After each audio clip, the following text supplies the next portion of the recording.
بسم الله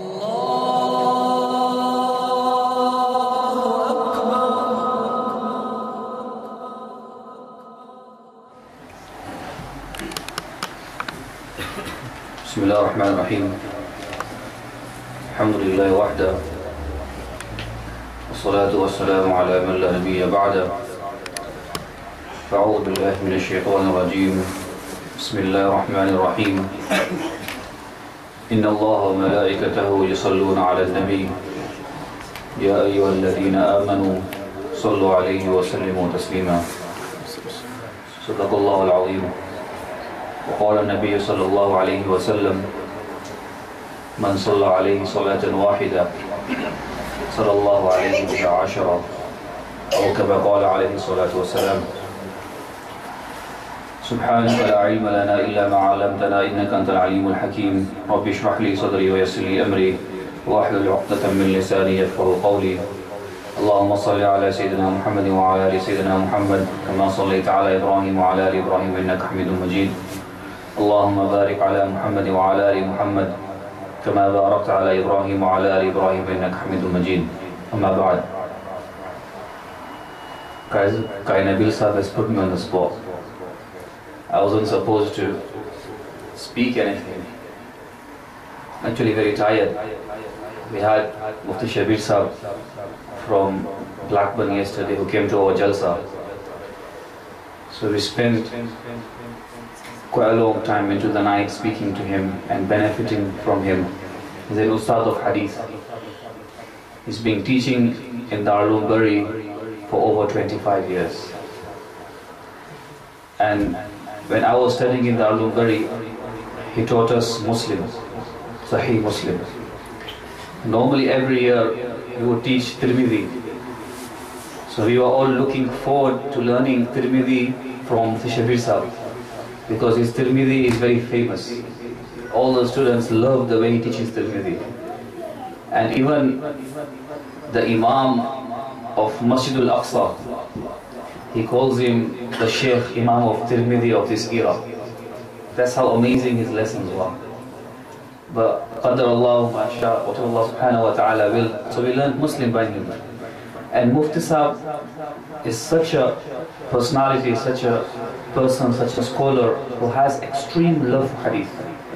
Extreme love for hadith. Yesterday while we were sitting there, he's talking to us, he's got his kitab open. And he's reading, and then he's talking, he's explaining masla, we ask him questions, and he's reading again. Once we traveled with him to Leicester, and throughout the journey he sat right at the back, 7-seater. Normally that's the last seat that you want to sit on. वहाँ पैर बहुत दर्द करता है, जगह भी नहीं है पैर रखने की. लेकिन मुफ्ती साहब कितना तवाज़ु, आराम से जाके पीछे बैठने, कह रहे हैं मुझे कोई तंग नहीं करेगा. He went and sat there, and the whole journey mutala of his kitab, writing notes. So this is the love which he has for hadith. This is the love which he has for the ilm and the knowledge brought to us by Rasulullah sallallahu alaihi wasallam. And the muhaddithin, they are the most fortunate of people. Those who study hadith, they are also the most fortunate of people. Why? Because the whole day, what do they do? قال رسول الله صلى الله عليه وسلم. How many hadith they go through in a day, and how many salawat and durood they send on Rasulullah sallallahu alaihi wasallam in a day. Imagine that.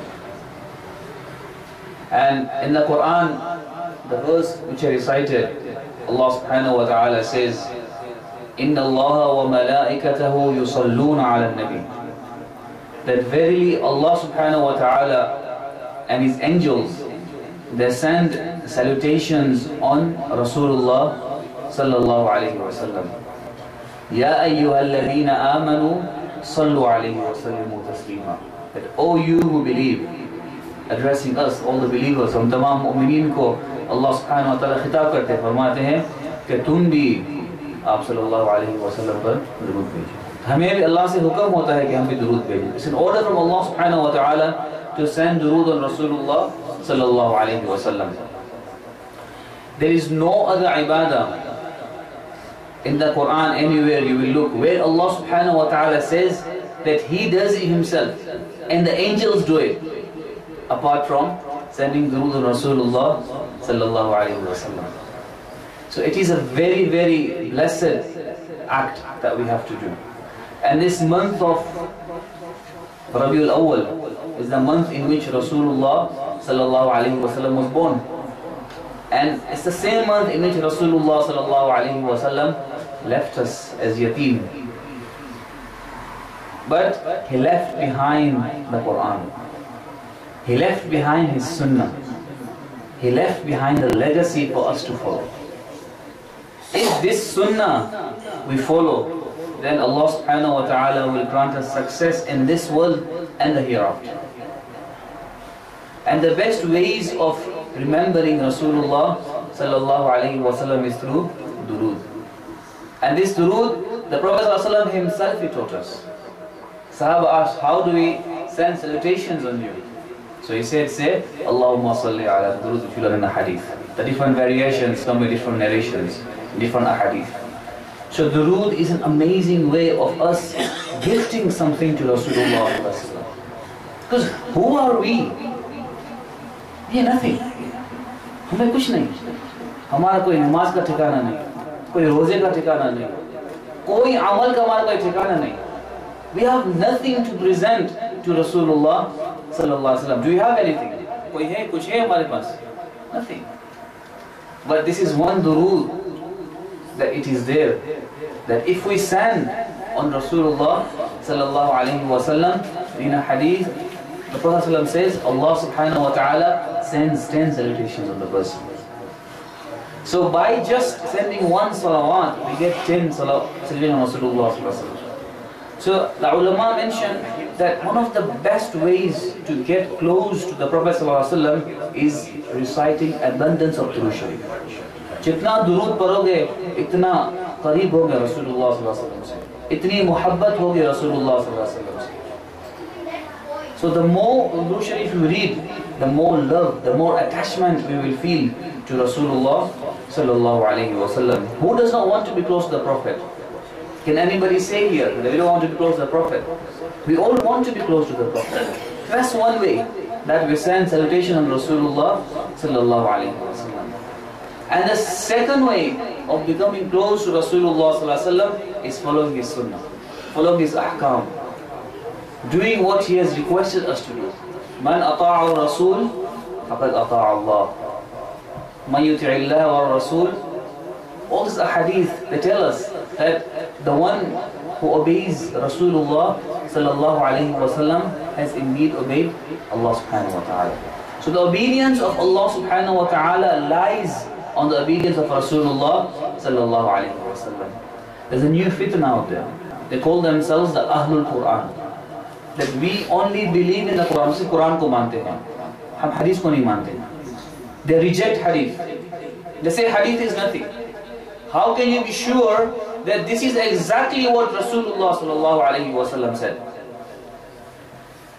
But if we reject hadith, then how do we understand the deen? Without hadith, the whole foundation of Islam falls apart. हम जो नमाज पढ़ते हैं, we are told that there is 2 rakat in Fajr, 4 rakat in Dhuhr, Asr 4 rakat, Maghrib 3, Isha 4. Does that say in the Quran where you have to how many rakats? Does it say in the Quran? हाँ? कहाँ से मालूम होता? How do we learn? From where? Hadith Sharif से ना? So from the hadith of Rasulullah sallallahu alaihi wasallam, we learn the most basic of our ibadat. अगर hadith ना होती तो आज हमारी नमाज भी ना होती. hadith ना होती तो हमारा रोज़ा भी कैसा होता, हमारा हज भी कैसा होता, हमारी ज़कात भी कैसे देते. तो the whole foundation of Islam lies on the hadith of Rasulullah sallallahu alaihi wasallam. So when you are rejecting the hadith, then you are rejecting the whole foundation of Islam. When the scholars they begin their kitab of hadith, collection of hadith, you will find they begin in different aspects of kitab al-tahara, kitab al-iman, etc. But Imam Ibn Majah rahmatullah alayhi, he starts off the collection of hadith with kitab al-sunan, to prove that the sunnah of Rasulullah sallallahu alayhi wasallam is of utmost importance. that without the sunnah of Rasulullah sallallahu alayhi wa sallam, then we are not there anything. We have nothing. It seems like my time is over. So inshallah I'll quickly try to finish and we can get back to the main program inshallah. So just a side thing inshallah. So he starts off by the Kitab Sunnah to prove that the Sunnah is part of Deen. That without Sunnah we cannot obey Allah subhanahu wa ta'ala properly. That without Sunnah the foundation of Deen collapses. And then after that he talks about the Sahaba radiallahu anhum ajma'in. Why? Because the Deen which has come to us today is through the Sahaba. They sat in the company of Rasulullah sallallahu alayhi wa sallam. That's why they are called the Sahaba. Sahaba come from Suhbat. वो आप सल्लल्लाहु के साथी थे. They used to be in the company of the Prophet at all times.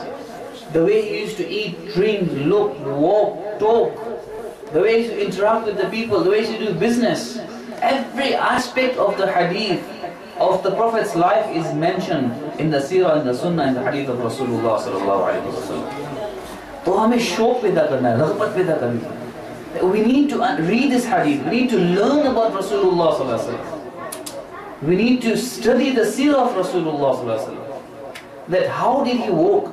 Our Akabirin, they loved Rasulullah sallallahu alaihi wasallam so much that they would read the hadith, the Prophet walked this way. Then they would practice walking in the same manner in which Rasulullah sallallahu alaihi wasallam walked. So that my walk is like the walk of Rasulullah sallallahu alaihi wasallam.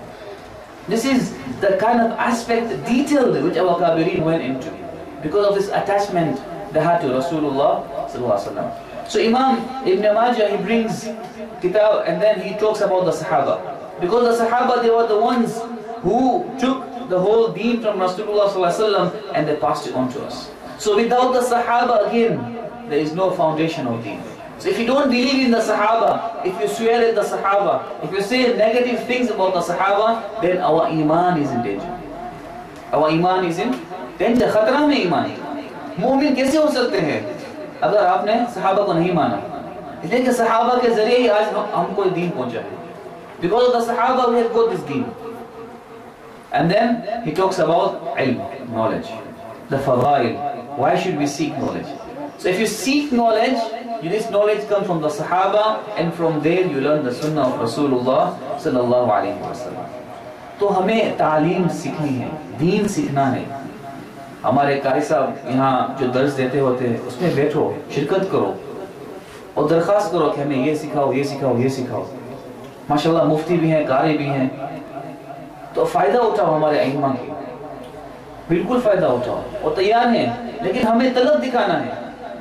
We have to show eagerness that I want to learn. If we don't show this zeal of learning, of zeal of knowledge, then we will never gain knowledge. हम कितनी degree हासिल करते हैं? आजकल तो degree हासिल करना आम हो गया. It's normal to earn a degree. There was a time in our grandparents' time, if you finished high school, oh माशाल्लाह ये बहुत पढ़ा है. सही बात है ना? हाँ. और हमारे वालिदैन के ज़माने में किसने डिग्री कर ली? ओहो बस इसी से शादी करानी है, डिग्री है इसके पास. लेकिन आजकल क्या है? डिग्री हाई स्कूल की तरह है. हर एक के पास डिग्री है, बस डिग्री है, सबके पास डिग्री है. तो नॉर्मल है डिग्री हासिल करना. अब पीएचडी भी करते हैं लोग. आजकल इतना कॉमन हो गया है दुनिया की तालीम हासिल करना. क्यों?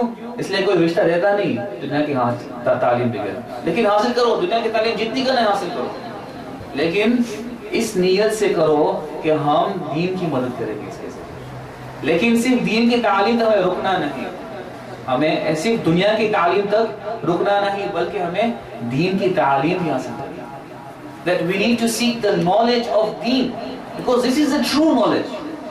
This is the true knowledge. In a hadith, Rasulullah sallallahu alaihi wasallam said that the knowledge is of three things: of the Kitabullah, the Sunnah of Rasulullah sallallahu alaihi wasallam, and they say ilmul fara'id.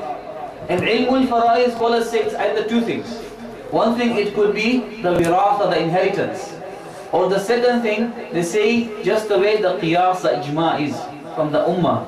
That there is no masala in the Quran, there is no masala in the Sunnah. So the scholars in the boundaries of the Quran and the Sunnah, they get the masail which are not found there, so they can give fatwas and make it easier for the Ummah to follow the deen.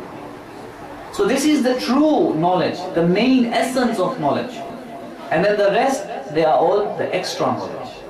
It doesn't mean you don't seek those knowledges, no. That knowledge is beneficial to an extent. Why? Because any knowledge which benefits the Muslim, which benefits the Ummah, is beneficial knowledge. But the knowledge which gives light into our hearts is what? Is the knowledge of the Quran and the Sunnah, knowledge of the Deen. So we have to seek knowledge. When we will seek knowledge, we will learn what Islam says. We will learn what the Sunnah says. We will learn what the Hadith says to us. We will understand what the Quran says. Today people read the translations. Read translations. There's no problem. Why? So you can develop this zeal and understanding of deen. Zeal of learning this deen. But in order to understand the deen properly, then tarjuma and translation is not enough. You have to go to proper scholars to seek knowledge from their feet. So, when there's one hadith, very famous hadith called Hadith of Jibreel, where Jibreel alayhi salam comes in the shape of a person, and he comes and he sits right next to Rasulullah sallallahu alaihi wasallam, his knees touching his knees, and he puts his hands on the laps of Rasulullah sallallahu alaihi wasallam, and then he asks him, what is Islam? What is Iman? So he's asking the Prophet, and then he himself is answering. So the Sahaba were wondering, who is this person? We've never seen him. His hair is totally black, his clothes are totally white. He just looks like a stranger, we've never seen his face, but it doesn't seem like he's a local person as well. Because he had no atharat of traveling. So they said, how can he be a traveler? But nobody knows him because his face is different. So in the end, Rasulullah sallallahu alaihi wasallam then says that to Umar radiallahu anhu, this was Jibreel alayhi salam, he had come to teach you your knowledge, your deen. So he came to teach the Ummah as an example of how we need to seek knowledge. That you sit at the feet of the scholars, of your elders, those people of knowledge. فَاسْأَلُوا أَهْلَ الذِّكْرِ إِن كُنْتُمْ لَا تَعْلَمُونَ. Allah subhanahu wa ta'ala says that ask the people of knowledge if you do not know. And yet what do we do today? We have made Google our mufti. We have made Google our mufti. Anything you want, you go on Google, type in, you get the answer and that's it. Whether it's a good website, a wrong website, whether you understand it or not, as long as you've read the masala, the Google says this scholar says this, and let's say you apply in your life. But that's not how we seek knowledge. So what's the point of having ulama in our masajid as imams if you are going to follow the internet? So sack these imams. Just put a video here and let put haram in front of you and read namaz in front of them. This is not how we learn our deen. We have to sit by the feet of the scholars and learn. And then you will see the nisbat of this knowledge comes through the heart. When you read something from the internet, this nisbat, the transferring of knowledge does not follow through in the heart. But when you sit at the feet of the scholars, that is when the true tarbiyah comes in. Because knowledge is just knowledge without amal. When you have amal, then this is the tarbiyah. Then this is what you need to bring into your lives. So the whole essence, the whole point of studying knowledge, of seeking knowledge is what? To bring amal into our lives. And this amal is according to the sunnah of Rasulullah sallallahu alaihi wasallam.